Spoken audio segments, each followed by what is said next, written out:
உங்களோட ஈறுகள்லேருந்து ரத்தம் வருதா? இது எதனால் வருது? இதுக்கு எப்படி ட்ரீட்மெண்ட் கொடுக்குறது அப்படின்றத பற்றி நம்ம இந்த வீடியோவில் பார்க்கலாம். ப்ளீடிங் கம்ஸ்க்கு எதெல்லாம் ரீசனாக இருக்கும்? ஃபர்ஸ்ட் ஒன் ஜிஞ்சேவிட்டிஸ், அதாவது இன்ஃப்ளமேஷன் ஆஃப் த கம்ஸ். அதாவது உங்களோட கம்ஸில் இன்ஃபெக்ஷன் இருக்குது அப்படின்றதோட அடையாளம் தான் இந்த ஈறுகள்லேருந்து ரத்தம் கசிகிறது. இந்த மாதிரி ஜிஞ்சேவிட்டிஸ் இருக்கும்போது உங்களோட ஈறுகள்லேருந்து ரத்தம் வரும், ஈறுகள் சிவந்து இருக்கும் அண்ட் வீங்கி இருக்கும்.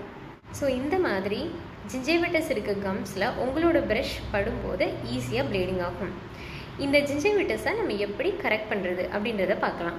First one morning and night 2 times கண்டிப்பாக ப்ரஷ் பண்ணணும், கண்டிப்பாக ஃப்ளாஸ் யூஸ் பண்ணணும். தேர்ட் ஒன்று ஆன்டிபாக்டீரியல் மவுத் வாஷ், இது கண்டிப்பாக யூஸ் பண்ணணும். அடுத்து 6 monthsல இருந்து 1 yearக்கு ஒரு தடவை டென்டிஸ்ட் கிட்ட செக்கப் போகணும். Second one பெரியோடான்டைட்டிஸ். பெரியோடான்டைட்டிஸ்னால் என்னென்னா, இப்போ ஜிஞ்சேவிட்டிஸை நீங்கள் அப்படியே ட்ரீட்மெண்ட் பார்க்காம விட்டுட்டீங்க அப்படின்னா அது பெரியோடான்டைட்டிஸ்க்கு லீட் பண்ணும். பெரியோடான்டைட்டிஸில் கம்ஸ் மட்டும் இல்லாமல் டூத்தோட சப்போர்ட்டிங் ஸ்ட்ரக்சர்ஸ், அதாவது போனாக இருக்கட்டும் இல்லை லிகமெண்ட்டாக இருக்கட்டும், அது எல்லாமே அஃபெக்ட் ஆகும். உங்கள் கம்ஸில் இருந்து ப்ளீடிங் ஈஸி ஆகுதா அப்படின்னா பெரியோடான்டைட்டிஸோட சைன் தான் அது. இதனால் உங்கள் பல் லூஸ் ஆக வாய்ப்பு இருக்குது. அண்ட் வேறு என்னென்ன சிம்டம்ஸ்லாம் இருக்குன்னா, பேட் பிரெத் இருக்கும், பேட் டேஸ்ட் இருக்கும், ஈறுகள் ரொம்ப ரெட்டிஷாகவும் வீக்கமாகவும் சில நேரங்கள் வலியோடவும் இருக்கும். இதுக்கு நம்ம எப்படி ட்ரீட்மெண்ட் கொடுக்கலாம் அப்படின்னா, ஃபர்ஸ்ட் டென்டிஸ்ட்டை போய் பார்க்கணும். அதுக்கப்புறம் அவங்க scaling and root planing SRP அப்படின்ற ட்ரீட்மெண்ட் உங்களுக்கு கொடுப்பாங்க. இதுக்கு நீங்கள் ட்ரீட்மெண்ட் எடுக்கலைன்னா நீங்கள் பல்ல இழந்துடுவீங்க. ப்ளீடிங் கம்ஸோட தேர்டு ரீசன் டயபெட்டிஸ். இந்த bleeding gums type 1 and type 2 diabetes ரெண்டுத்தோட வார்னிங் சைனாக கூட இருக்கலாம். நம்மளுக்கு டயபெட்டிஸ் இருக்குது அப்படின்னா நம்மளோட கம்ஸ் ரொம்ப சீக்கிரமாக இன்ஃபெக்ஷன் ஆயிடும். டயபெட்டிஸில் இருக்க ஹை பிளட் சுகர் லெவல்னால ஹீலிங் ப்ராசஸ் டிலே ஆகும். இதனால கம் டிசீஸ் இன்னும் ஒர்ஸ் ஆகும். Fourth reason leukaemia. லுக்கீமியானா இரத்த புற்றுநோய். இந்த ப்ளீடிங் கம்ஸ் இந்த இரத்த புற்றுநோயோட சைனாக கூட இருக்கலாம். நார்மலாக நம்ம உடம்புலேருந்து ப்ளீடிங் ஆகுது அப்படின்னா நம்ம உடம்புல இருக்க பிளேட்லெட், அதாவது இரத்த தட்டுக்கள் இந்த ப்ளீடிங் ஆகிறத கண்ட்ரோல் பண்ணும்.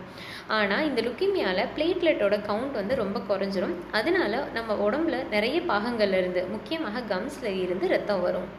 Fifth reason thrombocytopenia.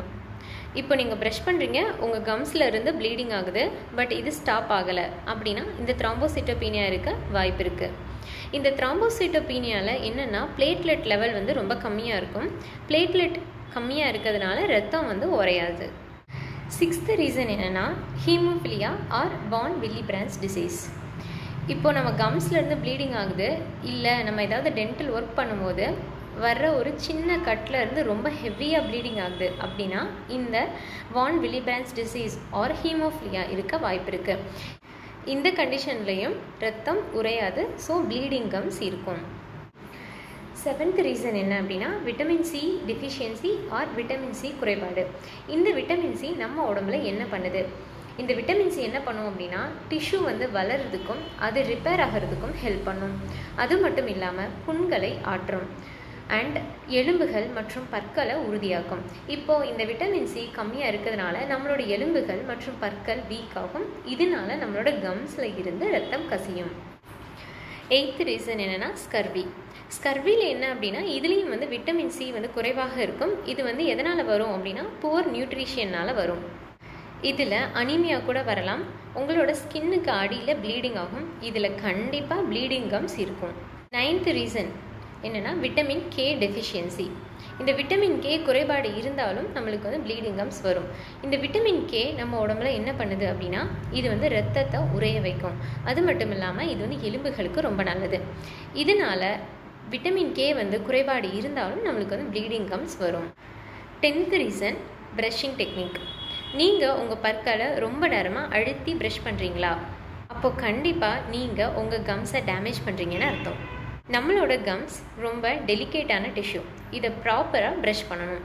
Soft nylon bristles இருக்க டூத் ப்ரஷ் யூஸ் பண்ணுங்கள். ப்ரஷ் பண்ணும்போது ரொம்ப ஜென்டலாக சர்க்குலர் மோஷன்லையோ இல்லை பல்லுக்கு 45 டிகிரி ஆங்கிளில் மேலேருந்து கீழே, கீழே இருந்து மேலே, இந்த மாதிரி ப்ரஷ் பண்ணுங்கள். நீங்கள் ஹரிசண்டலாக ப்ரஷ் பண்ணுறீங்க அப்படின்னா நீங்கள் உங்கள் கம்ஸை டேமேஜ் பண்ணுறீங்க. 11th reason flossing technique. நார்மலாக நம்ம ப்ரஷ் ரீச் பண்ண முடியாத, அதாவது பற்களுக்கு இடையில இருக்க இடத்த க்ளீன் பண்ணுறதுக்கு நம்ம வந்து ஃப்ளாசிங் பண்ணுவோம். இதை நம்ம ப்ராப்பராக கரெக்டாக பண்ணோம் அப்படின்னா வந்துட்டு நம்மளுக்கு இன்ஃபெக்ஷன் எதுவுமே வராது. இதை வந்து நம்ம தவறான முறையில் ப்ராப்பராக பண்ணலை அப்படின்னா இதனால கூட வந்து கம்ஸ்லேருந்து ப்ளீடிங் ஆகலாம். 12th ரீசன் கேன்கர் சோர்ஸ், அதாவது மவுத் அல்சர்ஸ். மவுத் அல்சர்ஸ்னால் வாய்ப்புண். இது வந்து கம்ஸில் ஏதாவது ஒரு இடத்துல மட்டும் வரலாம், இல்லை அப்படின்னா ஒரே டைமில் நிறைய இடத்துல வரலாம். இதில் வந்துட்டு இதோட சென்டர் வந்து ஒயிட்டாகவும் எட்ஜஸ் வந்து ரெட்டிஷாகவும் இருக்கும், ரொம்ப பெயின்ஃபுல்லாகவும் இருக்கும். இதில் ப்ரஷ் படும்போது சம்டைம்ஸ் வந்து ப்ளீடிங் ஆக வாய்ப்பு இருக்குது. 13th ரீசன் என்ன, கீமோதெரப்பி. கேன்சர் பேஷண்ட்ஸ்க்கு கொடுக்குற மெடிசன்ஸ்னால கூட ப்ளீடிங் கம்ஸ் வரலாம். இவங்களுக்கு கம்ஸ் எப்படி இருக்கும்னா ரொம்ப பெயின்ஃபுல்லாகவும் வீங்கியும் இருக்கும். 14th ரீசன் டொபாக்கோ ப்ராடக்ட்ஸ், அதாவது புகையிலை மற்றும் அதனை சார்ந்த பொருட்கள், சிகரெட்டு அந்த மாதிரி நம்ம எடுத்துக்கும் போது இது வந்து நம்மளோட கம்ஸை வந்து டேமேஜ் பண்ணும்.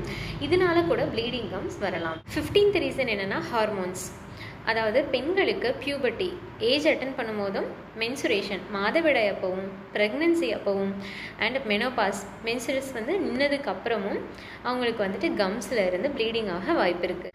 பியூபர்ட்டி அப்போது சில ஹார்மோன்ஸ் லெவல் அதிகமாக இருக்கும். இதனால் கம்ஸுக்கு போகிற பிளட் ஃப்ளோ வந்து அதிகமாக இருக்கும்.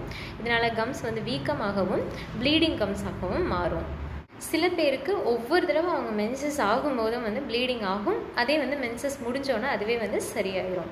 ப்ரெக்னன்சி ஜிஞ்சைவிட்டிஸ், இது வந்து 2வது அல்லது 3வது மாதத்துலேருந்து ஸ்டார்ட் ஆகி டெலிவரி வரைக்கும் வந்து கண்டினியூ ஆகும். ஒன்ஸ் வந்து அவங்க பேபியை டெலிவர் பண்ணதுக்கப்புறம் இது வந்து தானாகவே வந்து குறைஞ்சிரும். அப்படி குறையல அப்படின்னா நம்ம வந்து டென்டிஸ்ட்டை போய் பார்த்து ட்ரீட்மெண்ட் எடுத்துக்கணும். அடுத்து ஓரல் கான்ட்ரசெப்டிவ்ஸ், அதாவது கர்ப்பத்தடை மாத்திரைகளை வந்து நம்ம எடுத்துக்கும் போது இந்த சிமிலியரான சிம்டம்ஸ் வந்து இருக்கும். அடுத்து மெனோபாஸ், ஒரு குறிப்பிட்ட வயசுக்கு மேலே நம்மளுக்கு வந்து மென்சஸ் வந்து ஸ்டாப் ஆகிடும். அந்த டைமில் என்ன ஆகும்னா ஈறுகள் வந்து ரொம்ப வறண்டு போயிருக்கும். இதனால வலி வந்து ப்ளீடிங் கம் ஆகலாம்.